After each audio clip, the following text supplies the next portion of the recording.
due to copyright laws and difficulties sharing the podcast across different platforms, the music unfortunately had to be removed from the original recordings. I hope this doesn't spoil your enjoyment or interrupts the flow too much. You are an Iron Man!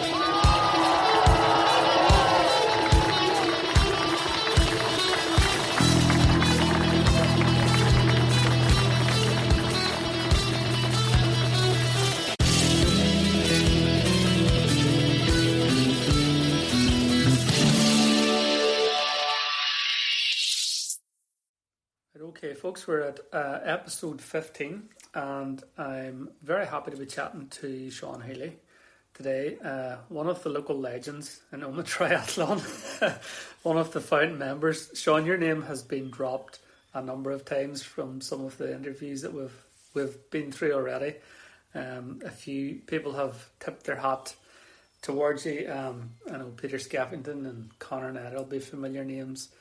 I suppose you've been involved in triathlon for, it's safe to say, a long time. Mm-hmm. Too long, maybe. Well, 1984, being honest, Michael, was the first year started. Uh-huh. That was after I stopped the football. So I've been playing football, Gaelic, and a bit of soccer, I suppose. And then 93, we had a bit of a disappointment in the championship. So after that, I was 40 years of age anyway at that time, so I thought to myself, now's a good time to maybe go another area of sport. As I said earlier, football is a kind of a team game. You can always blame other people if things don't go well for you. Uh-huh. I think I was a bit like that at that time. Whenever we lost in championship, I was blaming other people, that was your fault and stuff, whereas I've made a lot of mistakes myself. But anyway, I was looking for something maybe more individual, and I found this magazine called 220. And I thought that was interesting. What's 220? Started to read up on it, and then it was all about, this maximum heart rate, 220 minus your heart rate. Right, yes. That's how it comes about, you see. Right, okay. And I read about triathlon. So what's triathlon? So it was swim, bike, run. So I could swim a wee bit. It's much the same at the minute too. You can swim only a wee bit. I did a bit of biking, and obviously with the football, I did the running, and then I was into gym as well. I always loved the gym. The first gym in Oma was Broderick's gym at Broderick's Hotel. Jimmy Myler, who taught with me, Jimmy set the gym up in Broderick's, and I would go down there after school. So I kept the gym going, and then I'd still play in the soccer. I still played a wee bit of soccer in Wilmot Town. But as I said then, I packed everything up early 90s and got into triathlon, 94. But I remember the first triathlon I did was a wee sprint. It was like a wee kind of a novice event. I remember up in Portrush. Right. I don't know if Connor might have mentioned this, and he probably had a good laugh about this, but I remember the wife and all. The family were very young. They were only 2. Lorcan would have been 5. Laura would have been 2. So we headed off. It was an evening race up in Portrush. Little did I know what I was heading up to. But we headed off, the 2 children in the back seat, they were sleeping, and went up, and the swim was in the harbour. Uh-huh. And my swimming was not very good, open water, so I had this wetsuit on me. But I always remember in the middle of the swim, I went into backstroke. Right. So the second half of the swim was backstroke. But the best about it was there was a lot of boats in the harbour. It wasn't really, the course wasn't really well marked. Yeah. So I was kind of banging into boats, and there was a boat here, a boat there. Right, okay. And oh goodness, she laughed her head off until I came out of the water. But then got on the bike and the run. I really enjoyed it actually.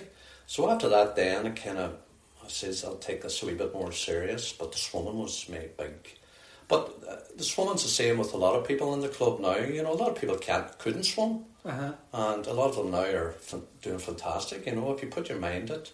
So I kind of said I'll concentrate a wee bit more on the swimming. And then at that time then,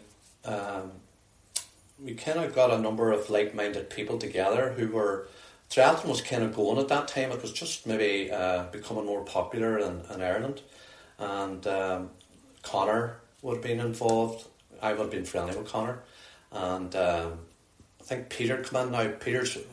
My memory's not the best, Michael, but I remember Peter was involved.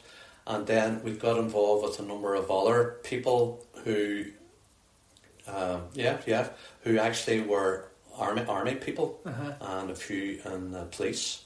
And we actually got a lane in the leisure centre. That's the old leisure centre for an hour. And we had a pool session. But triathlon at that time wasn't as well organised. There was no club as such. We didn't have a club. But we just kept going to different races and so on.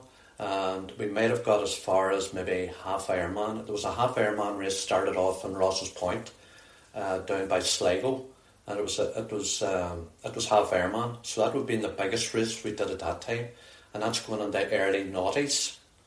And so anyway, there was a good wee group of us, plus these other guys, and we just kept at that and kept doing a bit of racing.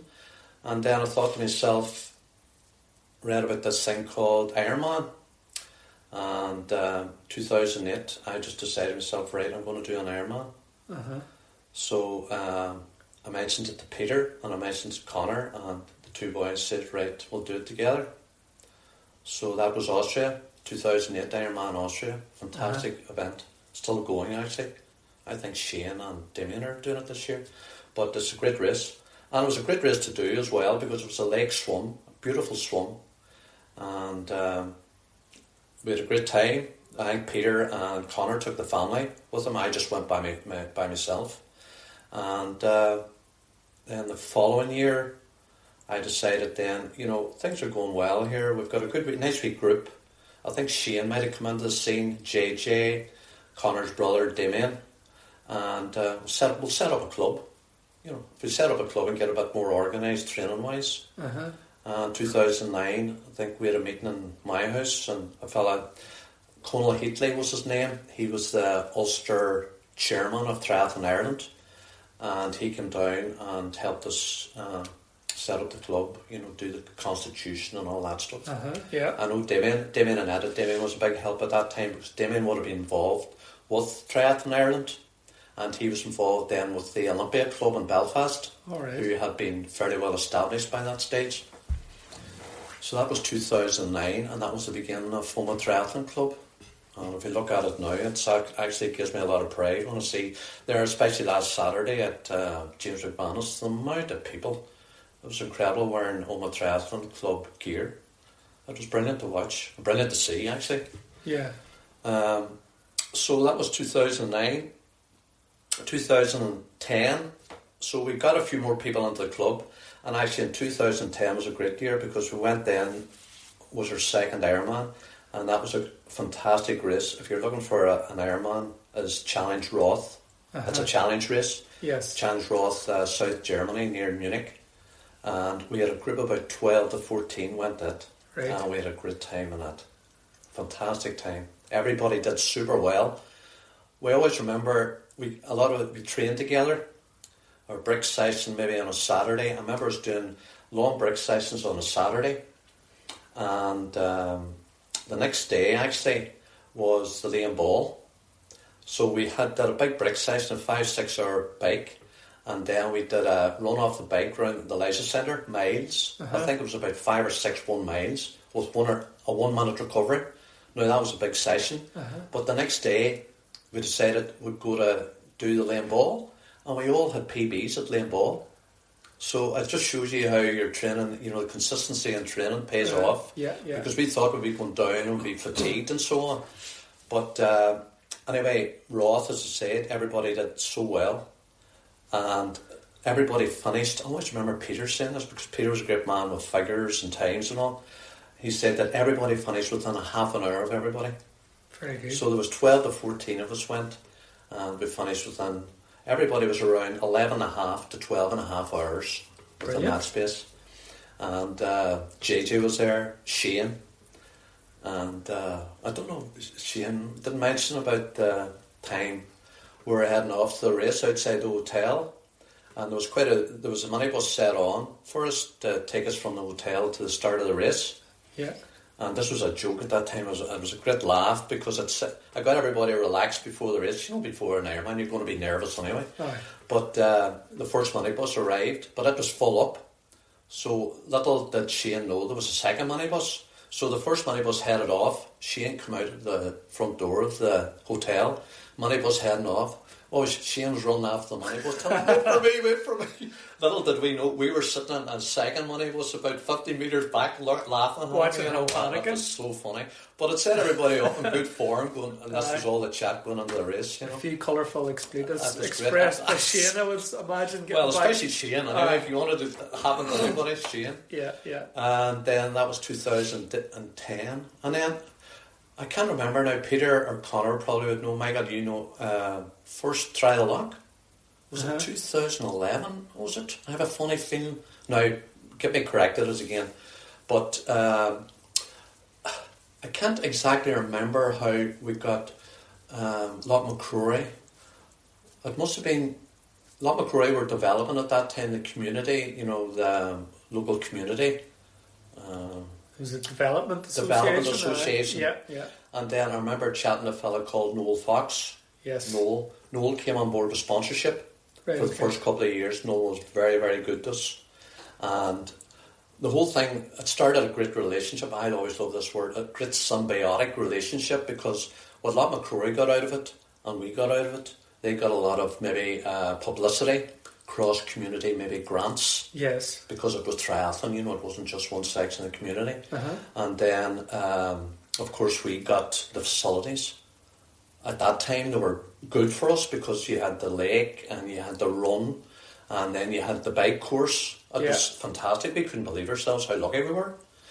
And then, sure, look at it now. It's the whole thing has developed into a fantastic race. It's a nationwide event, well respected and well supported. And I think that was 2011, Michael. I may stand to be corrected in that, Peter and Connor would. And then 2012 was, I keep harping on about myself here, 2012, I did my third Ironman, and that was a big one, Lanzarote. Shane and me. Shane, I headed off with Shane to Lanzarote. Right. That was Shane's first Lanzarote Ironman. That was his first and Lanzarote. Sure, look, that's, I think, every year since. I was going to say, what happened in the first one that made him coming back for more? He just loved the challenge, you know. He loved the whole island, and then he loved Route 66, of course. We all loved Route 66 that night. I remember that at that race, Shane's brother, Brendan, and the wife and friends were over to watch the race. And I always remember after that race that it mightn't have been that night because you're that fatigued. It was the next night. We had a great night, you know. But that was Shane. Fair play to him, you know, ever since. He loves Lanzarote. And like we all know how hard Lanzarote is, you know. If you asked anybody that's done it, and you've been training on it, Michael. I've trained on it, I've cycled there, and I've run in the heat and the wind. All Ironmen are hard. Yeah. You know, don't you know, but Lanzarote, it's cruel would be the word I would use. But the satisfaction you get coming over the finish line of Lanzarote is incredible. But all Ironmen are the same, you know, anybody. But the thing about Ironman, sometimes I think, you know, people coming into triathlon, the first thing you hear them saying, I have to do an Ironman, you know, that's all right, it's great, it's a great challenge, but don't be in a rush to do it. Aye. Because you can get a sickness with Ironman as well. Yeah. And if you want to make triathlon, it's a lifetime, it's a lifestyle. If you want to make it a lifestyle and you want to keep continuing and doing as long as you possibly can, you don't want to get a sickness with Ironman and then drop off, you know. Aye. Which I've seen with a few people, you know. But thank God, not that many, you know. But, so, and that was 2012, so just keep going as long as you can. So how many Ironman have you completed then? That's 3. The 3? That was the 3, yeah. So at that stage, 2012, I was 57, 58, you see. Like, I was doing Lanzarote at 58 now. You know, it's as you get older, definitely.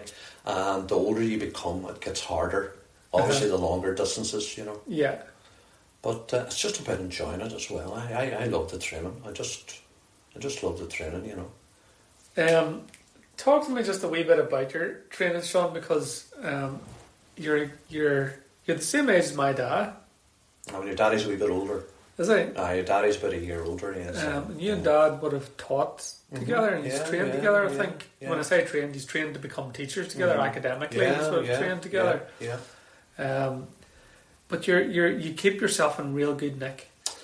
I don't know. It's just your physicality and your strength. Yeah, it's just sometimes the wife would give out to me about you know you're doing too much and stuff like that there. But I'm just a bit more careful with how I train now. You know, the older you become, recovery is more important, Michael, and stuff like that. Obviously, nutrition's a big thing. I've always been pretty careful with diet. Obviously, I'm not. At the weekends there, I'll have a treat or stuff like that. But I'm not overly. What would you say? Restrictive on my diet. You know, I'm just careful. Aye, you're just sort of sensible. Sensible, yeah. But I suppose that's always been, it's kind of followed on from the football right through. You know, it's not that I've just started now to be very good with my diet. Aye. I just find as you get older as well, your metabolism slows down, so you put on weight a lot easier. So, I was curious because I suppose whenever before I got into triathlon, and I was I didn't do any sport, so unless you count like going up and down outside the park or on a BMX or doing wee jumps or climbing trees. Yeah. But certainly from teenage years right the way through to I was looking at 40, smoking fags and going to heavy metal concerts was about the height of my exercise. Like walking from the house to the bus. Mm-hmm. But you'd be walking to the bus and you'd be getting a fry up and 8 cans of beer to go to Dublin to the concert. You know what I mean? But that's an incredible transformation for you, Michael. Fair play. That's fantastic. But and I know a lot of people in the club are like that as well. You know, there is a lot of people who have made fantastic transformations in their lifestyle as well. Aye. I know that. Yeah. So I'm curious to find out what your life was like. So you've mentioned the football. So football was a big part of my life. It would have been the precursor. Went to Brothers Primary, and then you had Brother Ennis Rice Cup. Then under the Christian Brothers, you had McCrory Cup and stuff like that. And then obviously the involvement with St Enda's and stuff. Minors and seniors and stuff. So I suppose, and then I played a bit of soccer with Oma Town. And obviously that didn't go down too well with my dad right enough. My dad was a big Gaelic man, you see, so, he didn't. But as I said, soccer comes on I always remember Patrick Allen saying, Sean, lucky this soccer comes on a Saturday and the Gaelic's on a Sunday. The soccer gets the benefit, whereas we're going into Sunday fatigued and stuff.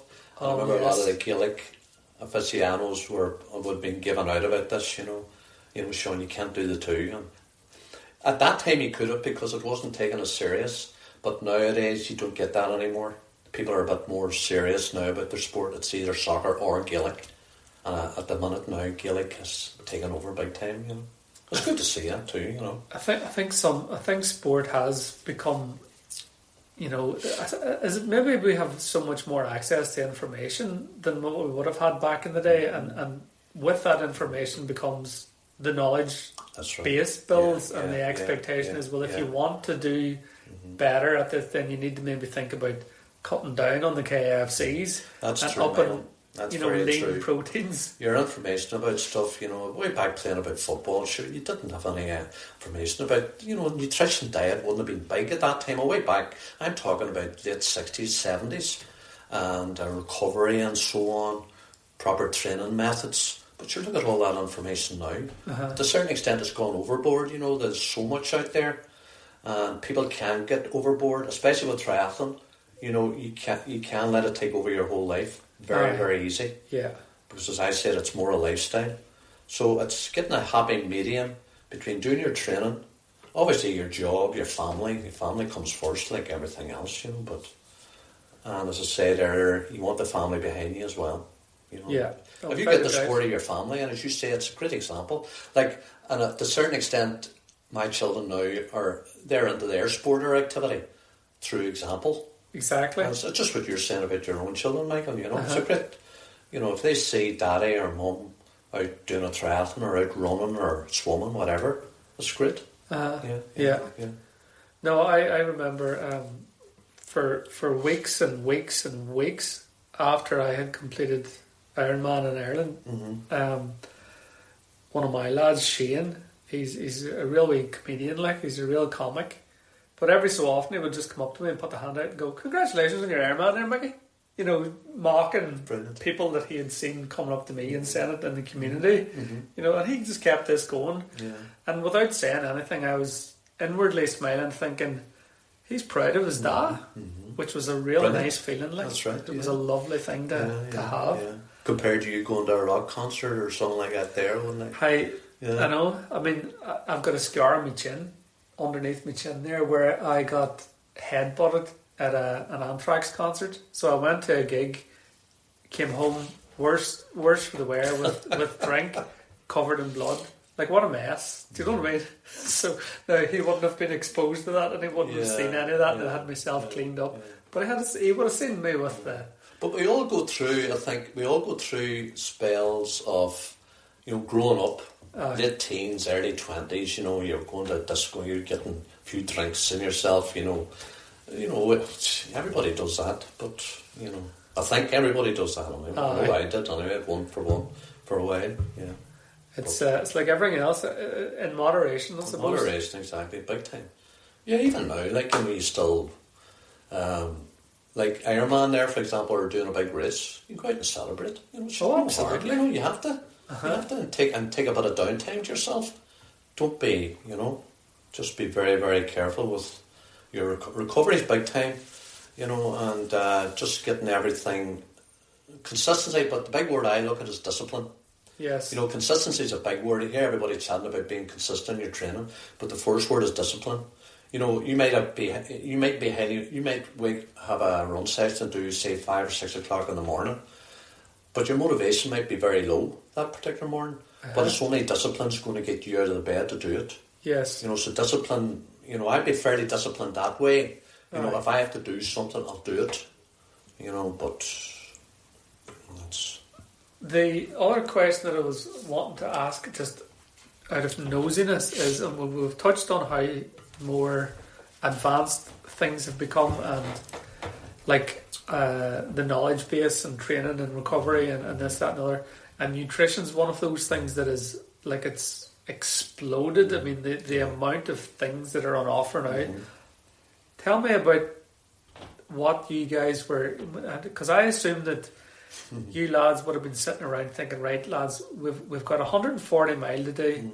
What are we going to be eating whenever we're doing this? So I've heard boys talking about bringing sandwiches. I've heard other men referring to baby boiled potatoes with a bit of sandwiches, salt. Yeah. Sandwiches, a big baby boiled potatoes. Who was the baby boiled potatoes? Was that Peter or something? There was somebody in the club. McGill, he was in that. That's right. Shane was under that. But sandwiches, yeah, jam sandwiches. Yeah, I remember us going on long bikes, jam sandwiches, and then you'd have the odd stop along a shop, obviously to refill and stuff. Yeah, but you wouldn't have any of this, you know, coffee, I suppose, caffeine drinks and stuff like that. There would have been on the go, but the amount of nutrition you have available now, you know, it's incredible. It's nearly too much, isn't it? It's a big business. Yeah, it's a big business. It's a money, and sometimes it can be very, very. Sometimes you can make your own nutrition in the house. You know, it's just taking time to do it. Yeah. And obviously your recovery drinks, you can make your own recovery drink for when, have it ready in the fridge whenever you come back in again, instead of going and buying a lot of this stuff in the shop.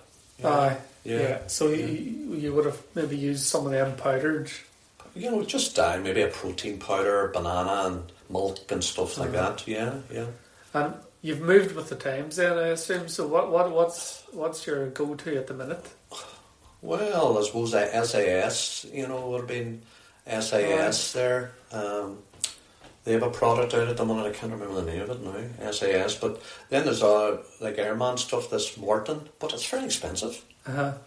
Morton, have you heard of that, Mike? Yeah. It's very, very expensive. SAS, I'm happy enough with that. But if I'm doing a short session, I don't need anything. Well, less than an hour, I don't, you know, water will get you through. Yes. Water will get you through, but only if you're going on maybe longer bikes, longer runs. Obviously, you have to take on nutrition, you know, gels and stuff. But not everybody's into gels as well. Doesn't agree. And obviously, you know yourself, you have to try them out and train them before you go to a race. But that's famous last words with me in all time and with a lot of people, you know. You you leave everything to the last minute and you try it out in a race and it doesn't go right. You can learn your lesson very quickly. Very, very quickly is right, Michael. Big time. Yeah. One of the things there that you mentioned earlier, and caught my imagination a wee bit when you talked about the squad that went out to, was it Challenge Roth? Where there was 11 or 12 years or whatever. Yeah. And he's all finished within 30 minutes of each other. Mm-hmm. Were you then there for training as a pack? Were you cycling in a group and then running like a platoon? Was it? Were you that close in with each other? Big time. So you all were in the same groove as such? Yeah. Obviously there was people slightly faster than others, but on the day. it worked out so well. And if you looked at the times of Challenge Roth, you could nearly predict who's going to be first, second, third, fourth, so on, Michael. And it worked out so much like that. But we were at group. We had big training. We organised training weekends up at Castle Archdale. Yes. So you had your swim in the Loch Earn. Yeah. Because there was a couple of boys, Fergus McGear, which you've heard of Fergus. Yeah. Fergus would have been involved at that time, and so we would met up there, did our swim in the loch. You might have done your 3.8 or very near it. It actually was marked. The farthest boy and back was 3.8. Was your Airman swim. Right. And then on our bike, and we did the lap of one of the lochs. I can't remember which was. It brought you up to about 60, 70 mile, and then you did your run. You had laps around Castle Archdale off-road. So you did as many laps as up to yourself. And then you brought your food and all afterwards, and it was kind of like a wee social thing afterwards, just after your training session. They were fantastic. And I remember the club, we kept that going for a right few years during Ironman, and then it did continue on for a while, but then it's kind of faded that. But it was a great... those were great weekends, and they really stood us. Our training was very, very good. It was very consistent, but very disciplined as well. And as I said, we trained on a group. Training on a group is fantastic, but then a lot of people like training on their own as well at the same time, because some people find for Ironman or long distance it makes you more disciplined. I'm on my own here, so, whereas if you're in a group, it does make it a lot easier. Big time. It makes it. Certainly, you can see that, I suppose, more on the bike. Yeah. With the group exactly. compared to... Yeah, exactly. But if you're going up to do a 3.8k swim in Loch Earn, you're going to want to... we even had canoes. System, we had one or two people in canoes as well. Yeah. We had it very well organised. Oh, very good. Yeah, it was very good. Yeah. That really stood us. Big time. Yeah. And then with regards to your... sort of week to week training, would it have always been a group, or would you've mentioned there that you would do some where people choose to do their own, and it doesn't. I suppose times are very difficult to get everybody, depending on their family situation and things. But in the early days, would the club have been more focused on those group training sessions, or was it? Drop in, drop out sort of thing. Yeah, the way it wouldn't have been as well organised as it is nowadays, Michael. But the big group sessions would have obviously the weekend. And a lot depended on what race you were getting ready for as well. But if you were doing Ironman, you had to do the long bikes. Yourself. You had to do the long runs. You had to do the big bricks. So that was all pretty well organised. And then maybe during the week, we had Wednesday run sessions. We had the leisure centre. Right. Yeah, I remember now, we had Wednesday run sessions, and then I think it was the Monday we had the pool session. So we might have had only 1 hour pool session, and then the other time was up to yourself whenever you did another swim. And as I said, the open water was Loch Earn, because at that time we didn't know anything about Loch Macrory, so you didn't have Loch Macrory at that time. And you wouldn't have been allowed to swim in Loch Macrory? I don't know, you back probably then, not. Because it's Northern Ireland water. So therethere's an extraction plant at Loch Macrory, and which is good to know for people that aren't or haven't swam in Loch Macrory. That's the water I make my tea with. So it's good, clean water. Yeah. But that was why they didn't want people coming into the loch in those days, because if they saw people in the loch, then people might think, well, that'd be a queer place to bring my boat, and then they'd be introducing fuel and Okay, there'd be diesel right, spills. yeah. I and remember there'd be somebody, Sean Corner, Sean, There'd be, chatting about that as well. the potential but- for zebra mussels and Because invasive but species. it just shows you how lucky we are to have it, Michael. Yeah, You know, it's because more people who come to the race or, you know, have been a lot in Macquarie, they're saying you're so lucky to have this facility. Everything's together. It's fantastic. No, it's a great setup. Yeah. It really is. And I have to go down. You know, Sean Corrin, Sean's a great person to have there. You know, Yes. he's a kind of like a liaison officer. Yeah. He's very well respected, and he's just Absolutely, and yeah. he's big into the club, and he's just a good person to have involved there, isn't he? Yeah. So we normally take a wee break in this, and I put you on the spot now and ask you for a tune. Now you may not be in the Iron Maiden. No. You're probably I wouldn't more be heavy metal. Now, you, being honest, you, Michael, no. you don't strike me as the heavy Anthrax. metal side. The only Anthrax you know is something to do with sheep. No, well, I've heard of Anthrax now, being honest, because I like my music. I tell you how you probably heard about Anthrax, because they played in the GAA You're years and joking. years ago out in St Andrews. Is that right? Yeah. Are they Irish? No, they're American. American, that's what I was wondering. Aye. As you can tell, they weren't pushed for big venues back then. It was £8 to go and watch Anthrax. What year are you chatting there? Oh, now you're asking. Probably around 1990. All right. Maybe even before that. I can't even remember. No, it Would would have have been the hall. before that. The hall would have been built, yeah. The hall It was would have built been then, before that. yeah. It would have been 86. All right, okay. Maybe 1986. Yeah. Because I'd have been only 15 or 16. Because I would have moved over from the old club to the new premises. That was late 70s, early 80s, yeah. I know we're going off on a tangent, but they're now recognised as one of the biggest influential heavy metal bands in the world. Okay. But they played in Nomus and Dennis for £8. Right, there you are. There you go. So, you'd have been a man maybe boogieing about McElroy's, wouldn't you? McElroy's was the spot, yeah, after the football on a Sunday. Yeah, McElroy's Sunday night. Especially if you weren't working the next day. Deadly. Give us a tune. Drop your tune. What are we going to play? Men at Work. I love Men at Work. 82, it was Men at Work. Was a big one. Yeah. And what's the song called, do you know? Down Under. Down Under. Sean, let's have a wee think back to your first Ironman. Talk me through what that was like, your journey to get there and your memories of Austria. Well, as I said, that was 2008, Michael. So the first Ironman Austria. It was just a decision because I've been doing the triathlon, as I said earlier on, and from 1994. So it was the longest event I did was the Ross's Point half Ironman. So again, doing Olympic distance sprints and stuff. And then by 2008, obviously I've seen this advertisement, I can't remember where I saw it, for Ironman Austria. So an Ironman, I'll go for an Ironman. So it was decided Ironman Austria. So I then mentioned it to Connor and Peter, and they came on board then. So we'll do our first Ironman in Austria. And they decided to make a family holiday out of it, so they had their families with them. Yeah. But I was on my own. I don't know why.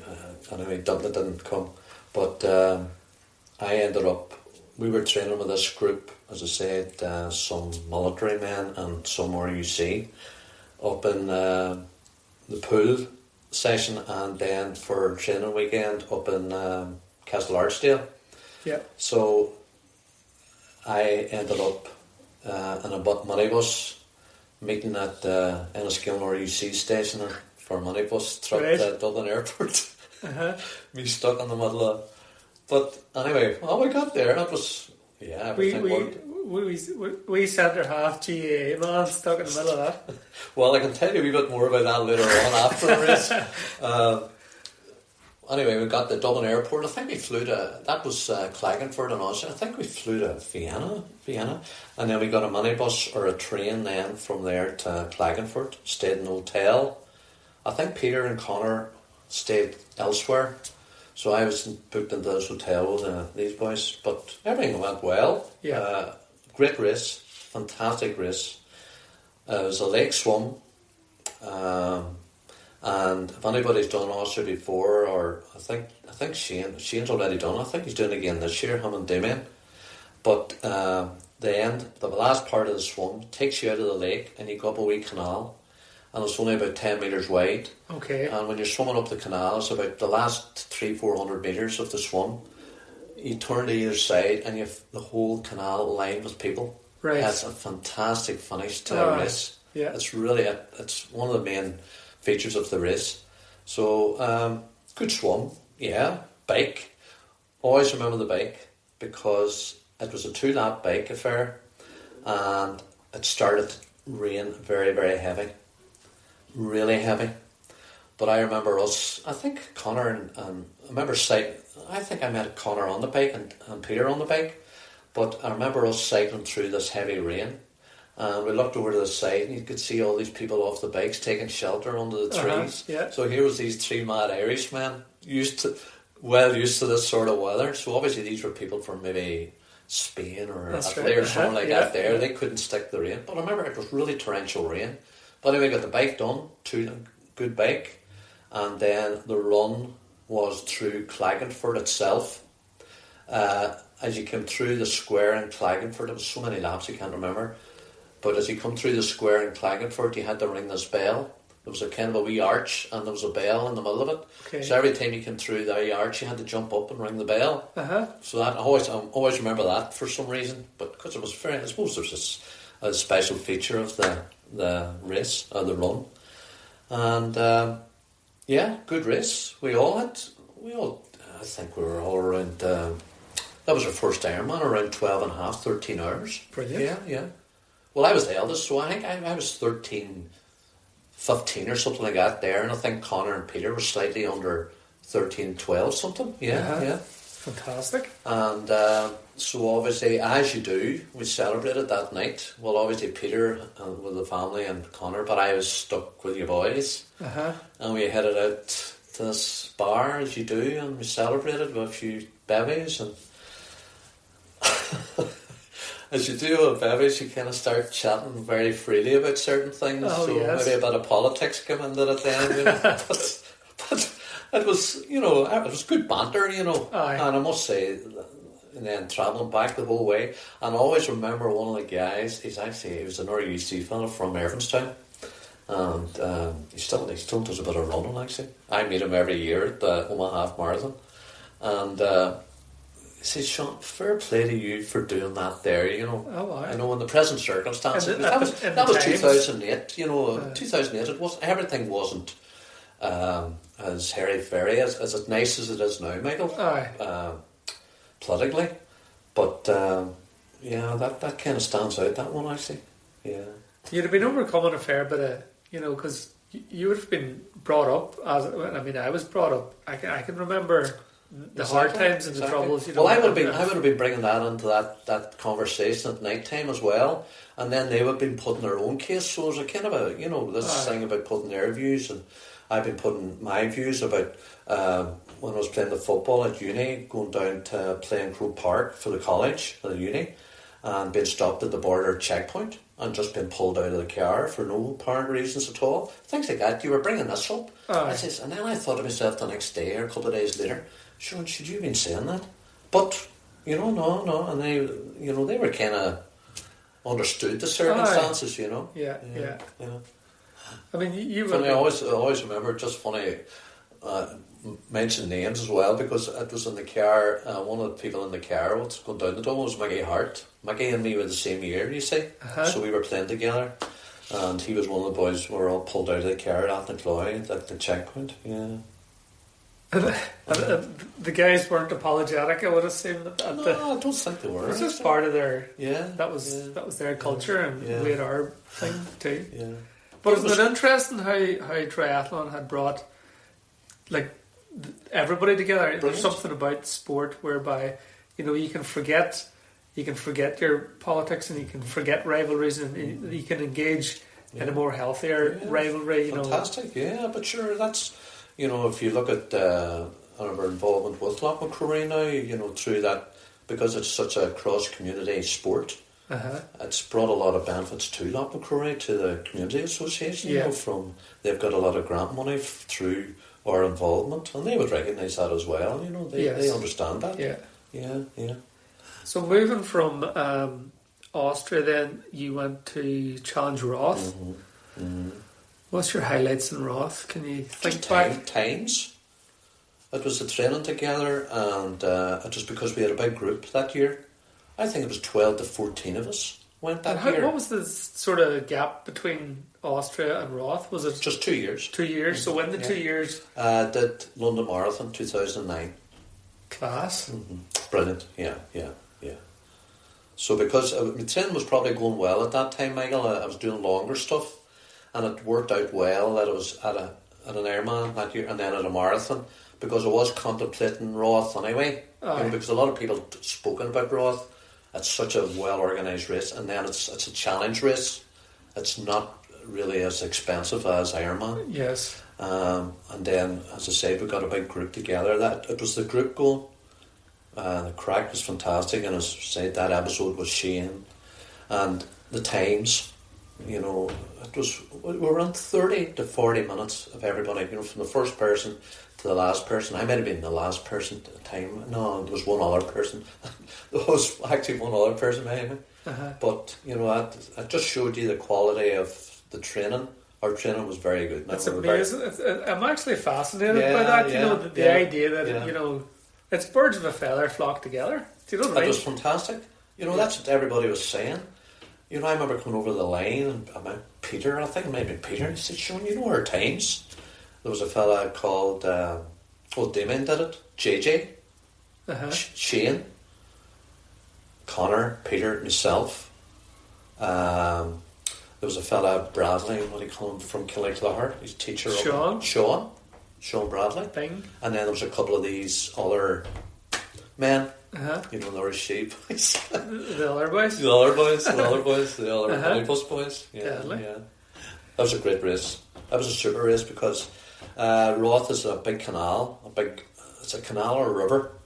It's just a straight swim up, turn, and back down again. Okay. And that suited me because my swimming wouldn't have been the best really, but it was plenty of room. So your first two events were lake swims or canal swims? The first one was lake. The second one was a canal river. And Roth. Did you sort of think that would suit you because you were a wee bit weaker on the swim? No, not necessarily, Michael. It was just because it was coincidental. Aye. But it did suit me. Yeah. And then obviously, but your Lanzarote was sea swim, and you know sea swims. That's where we're coming to. But Lanzarote is not. Generally, I've been to Lanzarote, you know, quite a few times, going over to watch the race. You know, Shane's been doing the race. I've been over a right few years to watch it, and Connor would have been doing it. And generally, the swim there is not too bad. I know it's a sea swim, but the sea. It's on the south coast, though, isn't it? And it's you know, the wind's coming from the north, so maybe it's maybe sheltered to a certain extent. Possibly, you know? I don't know. Yeah, but there, you know, people mention sea swims. Sea swims can be very, you know, hit and miss, really. Aye. You know, they're probably less likely to be as miss as they would be in Ireland. You know, the big example is Ireland, but even Pagera, you know, Challenge Pagera, which has become a kind of a wee club race there. Since 2000, I remember 2016, Lorcan did it for the first time. He went off himself and did it, and then I remember him coming home and saying, Danny, that's a great race. And then a few of us went out in 2017, beautiful swim. 2018, beautiful swim. 2019, I didn't go, but it was a rough swim. Yeah. So there you are. You know, it's the Mediterranean. You maybe expect it to be a bit more calmer, but it's still a sea swim. You know. And then, even if you go back, you know, that's I always say, you know, there's no two events the same, and even the same event isn't the same from one year to the next. So many variables. The variables. Exactly. Yeah. And people then on about you know. People, it's just we're very naturally competitive triathletes, I find. Mightn't come out and say so, but you are internally. You know, times, you're looking at times. And especially Ironman, you can't compare Ironman times. No. You know, Ironman courses are completely different. And even if it's the same Ironman you go back to, as you say, weather conditions and all, so forget about that, you know. Aye, You know, yeah. You could go to Lanzarote one year and there mightn't be wind blowing, there might calm sea, everything perfect, great time. Go the following year, A different circumstances animal. could be a different animal, that's right, Michael? Yeah. Big time. So times are, you know. Any times that I've been in Lanzarote, the wind's always been a feature. The heat's a given. Yeah, Do you know what I mean? It's always going to be Some people love the heat. mid-20s. Aye. Some people feature well in heat. Like I love heat. Yeah. I can't stick cold. So how does that work with you? Because I would be toying with the idea of at some point maybe tackling Lanzarote or Spain or somewhere like that, just because I like the idea of doing the that. heat. Yeah. But the one thing that I would be worried about would be training in the Irish climate and then going out there with maybe 2 or 3 days in advance of the race and hoping that my body says okay to now being in 26 degrees and how that would impact. Yeah. Did you ever find there was any difficulty with yourself? Or Well, I love the heat, don't I, Michael? And then I remember, you know, I would have went. I know Lanzarote. I would have went to Lanzarote a few times during the year myself. Anyway, I went to a place called Club de Santa a few times, which was fantastic. Although it's got very expensive for people now. But even just going away to Porto del Carmen or, you know, or Costa de Keys and just doing your own training, it definitely does help. And especially if you're able to go over parts of the course, especially the bike, especially the bike course, you know yourself. But now with even the club, they're organising their own training week as well. You know, that's fantastic to have that. If you are considering doing a warm race or even Lanzarote, you know, get on board with that. Yeah, big time. Yeah. It's things like that. I know what you're saying about coming from a completely different climate as well. But then again, you can make you can condition yourself. Maybe, you know, obviously about clothes, putting on extra gear and stuff like that. There, but I know if you can get away, the deep heat out. if you can get away to a camp, I know it's talking money and all that stuff. But if you're planning to do a big race like Lanzarote or a race in the heat, if you can get away to do a wee bit of acclimatisation, it does help, you know, big time. Yeah. Sound advice, yep. I'll have to have a think. But we never had those things way back then, Michael, you know, way back when we started Ironman. You know, we never really thought about doing that. Although I would have been going to Club de Santa at that time, actually. Yeah. You know, early on when I started it, you know, after I started triathlon. But that was, you know, that was maybe myself, but there was nothing organised like a group or such, you know, compared to what we have nowadays. Aye. You know? Yeah. What sort of things are you eyeing up now in the future? Or are you playing things just nice and easy, just one event to the next? Well, I had a bit of a disaster there at Mallorca for various reasons. The head wasn't right, it's under my control, which is my own fault. It happens. Yeah, it does, big time. Because I was really looking forward to the race and training had gone pretty well. So I came home.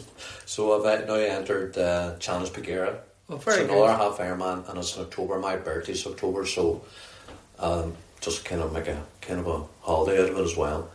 So, You've obviously had an event since as well. You've done the James McManus.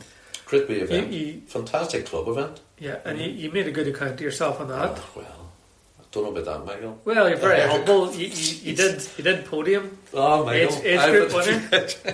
Have you looked to see how many's in that age group now? No, keep going as long as you can. You know? Well, you know, people will say that, and sometimes you might hear something like that bandied about in jest, but you know, it's testament to the man that you are and the commitment that you have to the Michael, sport. it's all about enjoying it. See, coming over the finishing line, I get a real buzz about coming over the finish. I don't care if I'm last or whatever. See, coming over the finishing line, it's just a real buzz. It's a great sense of achievement, isn't it? Like, be it a sprint fantastic. or a... And then, especially coming over the finish line, you're seeing all these other club members. Yeah. Like the first person I met coming over the club, over the finish line was Sean Corn. Sean gives you a big hug or a celebratory fist, and it was the same last year with Sean, you know. So, and things like that there, people coming over and saying, well done. You know? And then when you take a minute to yourself, it says, you know, how many other 70-year-olds are able to do that? You know, or how many 50-year-olds are doing that? Well, that's exactly what I was going to say. You know, exactly. Yeah. 40-year-olds. Yeah, I know.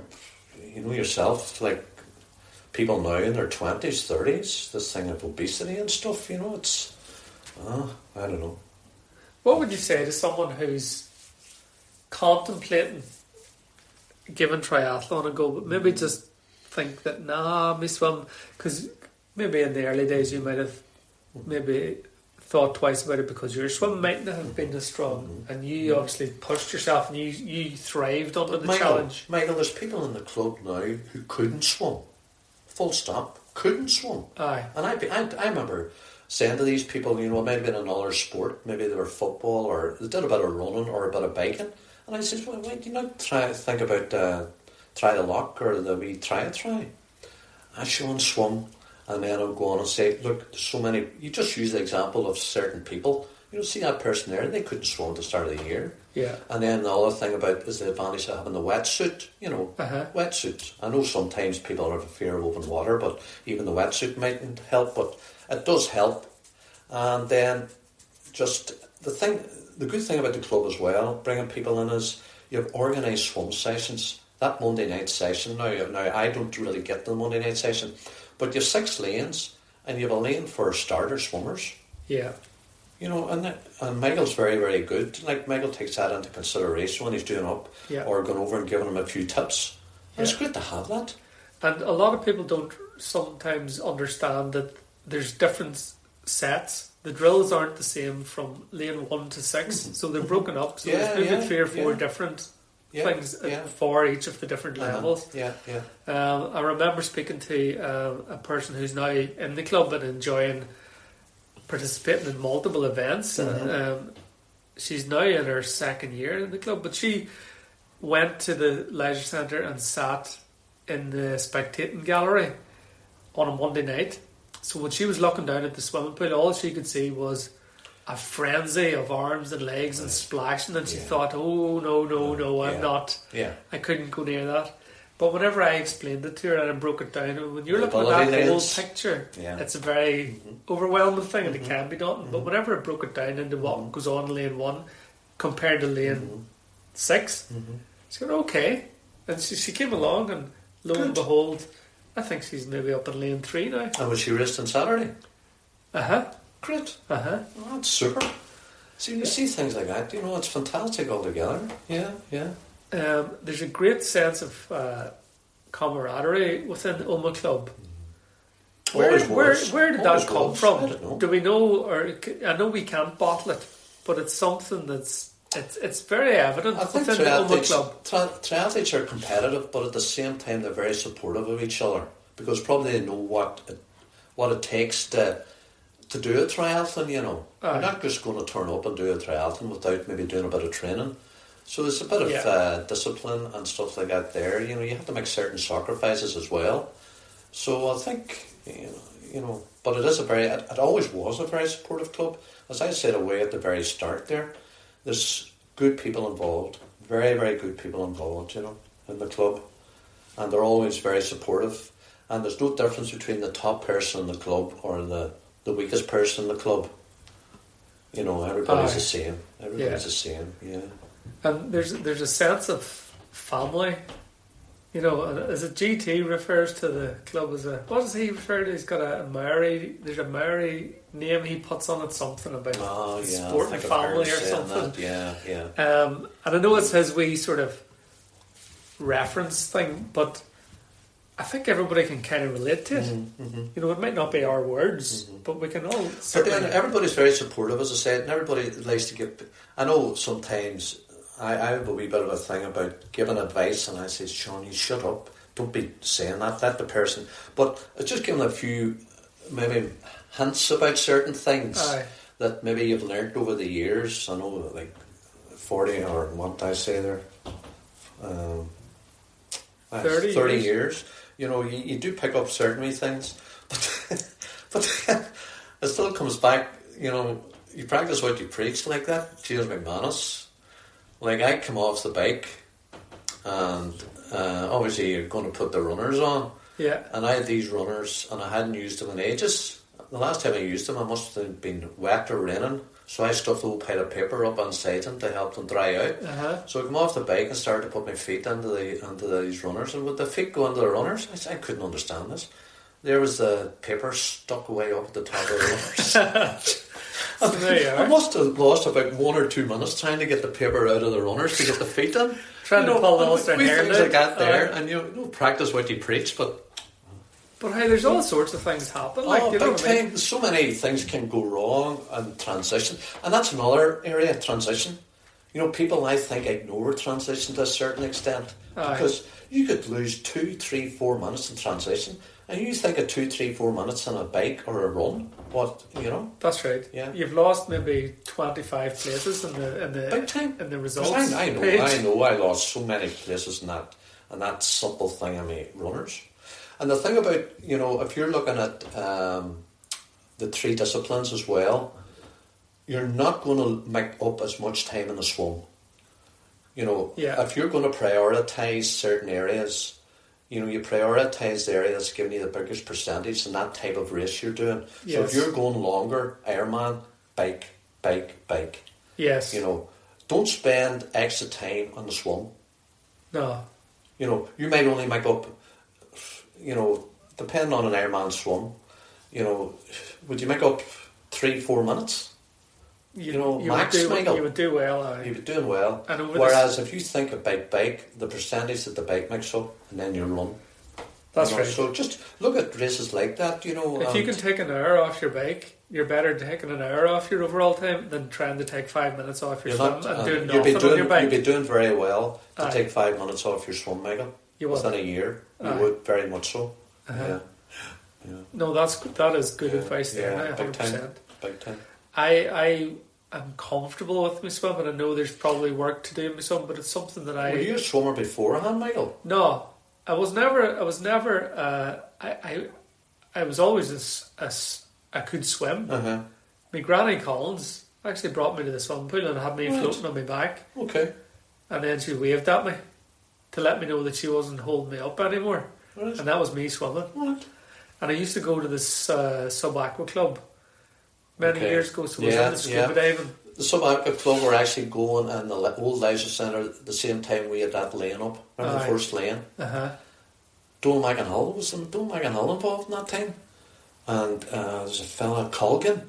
Kevin was involved. Yeah, that's right. So we would have met Kevin in the pool at the same time as we were swimming. I remember that. Yeah.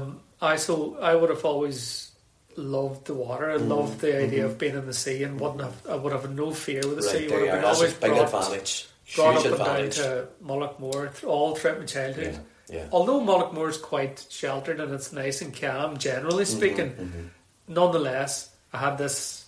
I was okay with jumping off stuff and diving on the water. That's a big advantage. Whereas you get shells. people who are just a dreaded fear of the water. Aye. And fair play to those people there now.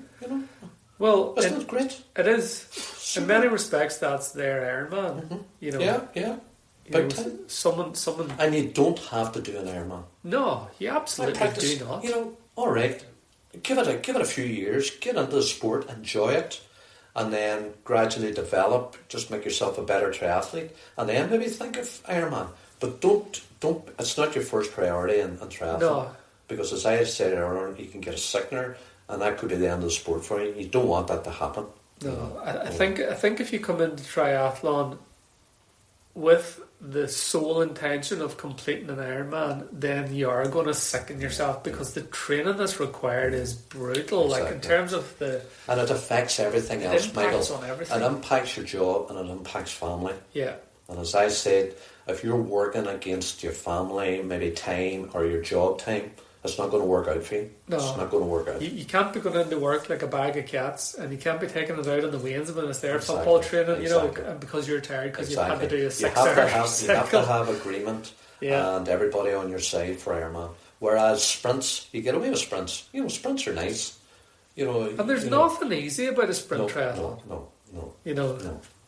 To make that clear to anybody that and the thing about it is, you see, the sprint is red line stuff. It's 99% stuff the whole way. Whereas you maybe go Olympic, half Ironman, it's more, it's aerobic. It's just steady zone 2 pace stuff, you know. Yeah. Yeah. So, to wrap it up, Sean, we will be lining up in... Are you doing tri limits this year? No. Did you say no? No. So your next big one's going to be Pagera? Well, try a lot. I'm doing a couple of sprints in between, you know. Okay. Ballyshannon. I've entered Ballyshannon this year. I didn't enjoy it last year because it was a miserable old day. It was right very off. windy, wasn't were it? you up at that, Michael? No, I wasn't, but I had seen the one was cut conditions. short They and shortened stuff. this one now. And I was down to do what do you call it, Sheephaven half, but my daughter's getting married just after that, so I've decided I'm not going to do it. I'm doing a wee sprint up in Armagh. It's Tri-Orchard, they call it. Right, It okay. must be the first time they've run this race. It's up Right. in Lochgall. That's the Lakes one. And then nothing then, my daughter get married. And then Try the Loch. The Olympic in Sligo, Hazelwood, good race. And then Challenge Pagera. Brilliant. Bring off the season. Challenge Pagera is a nice race because it comes at the end of the season. You've got the whole summer to get organised for it. And it's a nice wee race. And it's a kind of historic race for the club. Aye. You know, I remember God rest him Liam McDermott. Liam loved That's it, right, you know. aye. Liam was over a couple of times at it. Yeah. Liam McDermott was the man that gave me the greatest advice about running. And he said to me, there's no secret with running, Mickey. Just do more of it. And there's nowhere to hide. Yeah, you know. Well, Liam was super. Because I remember being chairman for the first few years, and I took everything a bit too serious. I was getting stressed up about certain issues, and then Liam came along. He said, "Sean, what are you getting stressed up about, Sean?" You know, Liam just took it. He took a great attitude. You know, he had a great attitude. Really, really laid back. Remember, Liam lived beside us. Our last place where we lived. He was a neighbour, and Liam would head off on the bike on a Sunday. He might head off about 11 or 12 o'clock. You might see Liam come back about 5 or 6 in the evening time. Liam go off on these cycles, try these wee roads. You know, you go off on a road and just find out where it is. Explore. Yeah, exactly, yeah. And then I remember him coming on a training. We had a wee training camp. It was only about 5 or 6 of us went off the training camp in Lanzarote. Barry McCann, Barry was there, Liam, myself. I think Paddy McGrath was with us. And we went on swimming. And early in the morning, and Liam heads off swimming. Liam had away saying he was in open water. Liam just gets into water, head down, no sighting. He just keeps going. We were all finished the swimming. We were standing on the beach with, where the hell is Liam? You know, and then somebody's by, oh, there he's coming there now. He just, he had a great attitude. You know, his attitude was great, you know. Just a free spirit. Free spirit, exactly. That's a good way of putting it, Michael. Yeah. Brilliant stuff. Great character. No, Sean, thanks very much. No bother, Michael. No, that was good. It Helped me bring back a few memories, Michael. I forgot altogether. I get to my age now. It's hard to remember certain things. I would say there's life in the old dog yet now. Keep going as long as you can, Michael. Keep chipping away. And enjoying it. Enjoy it, Michael. Sean, I'll just sign off by wishing you continued success and hope the rest of the season pans out well for you, and with a bit of luck and with a wee bit of, maybe if I do a few extra chores around the house, I might get over to Challenge Pagera as well. Oh, good. I fancy it, like I really do because fancy it. There's a few other people have been talking about it now, so I don't know. Yeah. But I need this. You know yourself. I know where you're coming from, like, because whenever you're swimming, biking, running, and going to the gym, you know. I understand. But big time. Watch this space. That's great. Sean, take care. Thanks very much. Thank you, Michael. Enjoyed that. Thank you.